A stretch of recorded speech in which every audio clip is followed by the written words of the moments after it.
Assalamualaikum warahmatullahi wabarakatuh. Ketemu lagi dengan saya di channel Mamang Tani. Kali ini saya sudah ada di perkebunan cabai atau bedengan yang sudah ditanami cabai rawit varietas Taruna ya, di usia kurang lebih 14 hari. Tadinya Mamang Tani akan melakukan pengocoran mungkin di 15 hari setelah tanam, baru akan melakukan pengocoran karena cuacanya sore ini hujan ya. Terlihat ya dari jaket Mamang Tani ya. Sebelum kita lanjut untuk pembahasan pengaplikasian insek berupa Abasel ya, kemarin pengaplikasiannya, dan anti jamurnya berupa menggunakan Sagri Manjep ya, dengan kadar atau dengan kandungan 85% bahan aktif Mancozeb untuk penjamurannya ya. Budayakan like, subscribe, serta nyalakan tombol loncengnya supaya channel ini semakin berkembang ya. Lanjut untuk hasil penyepraian insektisida dan fungisida kemarin, dan setelah pengocoran pupuk asam humat cantik dan beserta ultradapnya baru Mamang Tani lakukan 1 kali ya. Untuk usia tanam yang ini adalah berkisar di 14 harian ya, karena harusnya Mamang Tani pengaplikasian pupuk kocor lagi, asam humat cantik dan ultradapnya, tapi terganggu atau terhalang dari pagi ini gerimis ya, sampai basah jaket Mamang Tani. Nah, ini adalah hasilnya untuk usia 14 hari baru 1 kali kocor ya, diserang hujan setiap pagi, sore, dan memang 2 hari terakhir full ya, full hujan ya, gerimis hujan, gerimis hujan. Efeknya seperti ini ya, efeknya seperti ini, malah mengeluarkan tunas-tunas ya di setiap ketiaknya ya, mengeluarkan tunas-tunas di setiap ketiaknya. Ini usia di 2 mingguan ya, atau 14 hari ya, malah makin seperti ini ya, malah makin bagus ya. Terlihat ya, ada di ujung ketiaknya sudah tumbuh tunas-tunas ya. Kalau untuk biasanya sepengalaman Mamang Tani, kalau untuk pucuk atasnya itu agak sedikit terganggu ya, agak sedikit terganggu, tapi pucuk yang di bawah atau di bawah ketiak-ketiak daunnya ini mengeluarkan tunas ya. Bisa dicek ya seperti ini ya, 1, 2, 3, 4, 5 ya, udah banyak.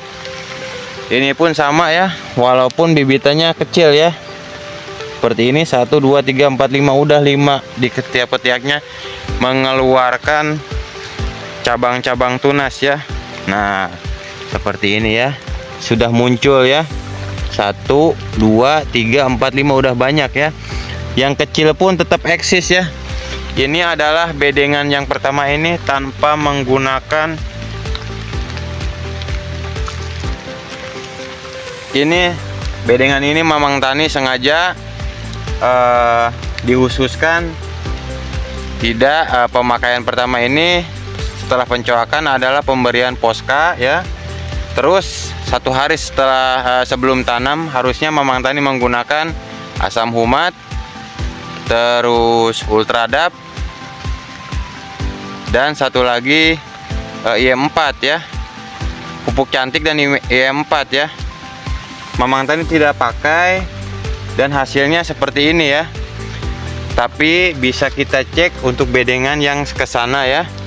Sengaja Mamang Tani pisahkan karena apa? Pengen tahu khasiat dari pengaplikasian asam humat dan pupuk cantik ya, beserta IM4 itu berefek apa tidak ya, berefek fatal apa tidak jika tidak dipakai ya. Dan ternyata memang ada kendala ya, ada kendala jika tidak diberikan pupuk dasar itu ya. Jika menggunakan Posca saja, ini efeknya bakal seperti ini ya. Jadi terkena ya, 1 ya, untuk 1 bedengan ini ada efeknya. Mamang Tani cek ya. 2 ya, yang layu ya, yang layu, karena memang tanahnya ini berarti masih mengandung zatnya kurang subur ya. 2 ya, Jadi ada yang mati 2 batang ya. Untuk jalur ini 1 2 3 4 5 6 7 15 ya, 15 kali 4 ya, sekitaran 60-an ya, 60 tanaman ini mati 2 ya. Sedangkan untuk jalur ini ya, yang jalurnya kedua dan selanjutnya, Mamang Tani setelah pengaplikasian berupa Posca di 3 hari paling cepat sampai 1 mingguan, dan menggunakan 1 hari sebelum tanam, itu menggunakan asam humat terus Y4 ya. Ini hasilnya seperti ini ya. Hasilnya seperti ini. Kita cek ada yang mati apa tidak ya di jalur yang kedua ini ya.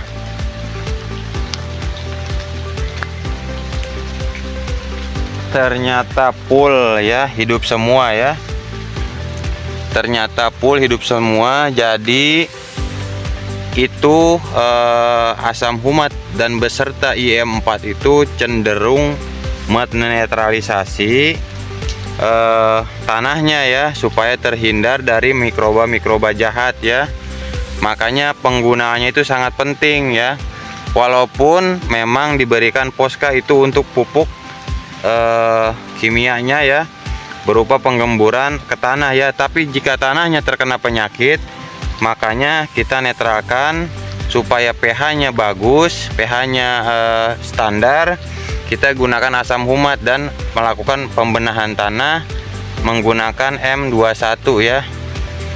Dan asam humat, 2 komponen itu yang membuat tanaman eksis dan pas tanam itu langsung tidak terkena jamur. Kebanyakan terkena jamur dan layu fusarium tadi satu jalur sana, berarti yang tidak memakai asam humat dan M21 itu ada 2 ya, anggapannya 40% di 0,1 lah ya, 10%-nya ya, 10% dari 60 batang yang ditanam, 2 yang mati. Sedangkan ini berkisar 60 batang tanaman yang kita tanam, tidak satupun yang mati ya, setelah kita pengaplikasian asam humat dan M21 sebelum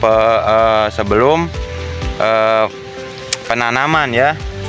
Sama-sama ini bedengan yang tadi terkena 2 ini menggunakan Posca awalnya ya, 3 hari sampai 5 hari kita berikan Posca, hujan terus ya. Jika tidak hujan terus, cuman kemarau, kita wajib siram ya, minimal 1 minggu sebelum tanam menggunakan Poscanya ya.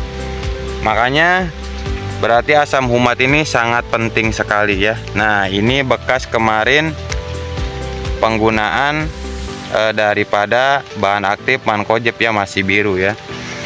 Ini Mamang Tani anggap bagus ya, berarti kita fokus ke asam humat ya. Terserah asam humatnya masing-masing punya jagoannya masing-masing ya. Kita tidak memaksakan dan Mamang Tani tidak promosikan juga ya kalau asam humat itu harus pakai apa ya, karena biasanya cenderung tergantung di toko pertaniannya ya, masing-masing ada. Jika tidak ada, lebih baik kita beli yang ada saja ya. Tapi walaupun kadar standarnya yang penting di atas standar ya, tidak mungkin asam humat diperjualbelikan tapi dengan kualitas yang sangat rendah, tapi mempunyai standar ya. Itu yang kita pakai ya. Mamang Tani sendiri ini tidak menggunakan kohe maupun kompos ya. Ini cukup menggunakan ya tadi Posca, pupuk kimia ya, Posca. Terus dasarannya M21, asam humat yang terpenting ya, M21 untuk pembenahan tanahnya itu ya. Terus pupuk cantik ya, beserta perlakuan perawatannya sudah 2 kali Mamang Tani aplikasikan ya, untuk perawatan cabenya berupa penanganan trip, kutu-kutuan beserta hama lainnya ya. Itu menggunakan Abasel sudah dalam 2 minggu ini sudah Mamang Tani aplikasikan 2 kali ya. Dan untuk mengatasi jamurnya, Mamang Tani menggunakan Sagrimanjeb dengan kadar bahan aktifnya Mancozeb 85%. Itu adalah pengaplikasiannya sudah 2 kali pula ya, karena di mix ya. Dan plus yang kedua kali penyapraian insek fungisidanya, Mamang Tani campurkan untuk pupuk daunnya berupa apa? Gandasil D, gandasil daun ya. Ini hasilnya seperti ini ya, gondrong-gondrong ya. Untuk tunasnya sudah muncul ya, setiap dari ketiak daunnya ya. Mudah-mudahan ini hasilnya bagus ya. Untuk pengaplikasiannya seperti ini. Ini adalah hasil daripada pengaplikasian asam humat ya, dan pupuk-pupuk yang sudah Mamang Tani videokan ya. Silakan saja dicek ya. Alhamdulillah hasilnya bagus seperti ini ya. Sampai sudah keluar tunas seperti ini ya. Atasnya seperti ini keriting ya daunnya. Kenapa? Karena diguyur hujan dan panas ya, tidak stabil ya. Tapi tanaman tetap tumbuh. Itu saja ya mungkin yang bisa Mamang Tani videokan kali ini, bagaimana setelah perawatan hasilnya, pengaplikasiannya yang sudah Mamang Tani videokan, dan ini adalah hasil daripada pengaplikasian ya. Cukup sekian dari channel Mamang Tani. Jangan lupa like, subscribe, serta share-nya, dan saya ucapkan terima kasih yang sudah support. Wassalamualaikum warahmatullahi wabarakatuh. Salam petani muda milenial, salam ketahanan pangan, sukses selalu.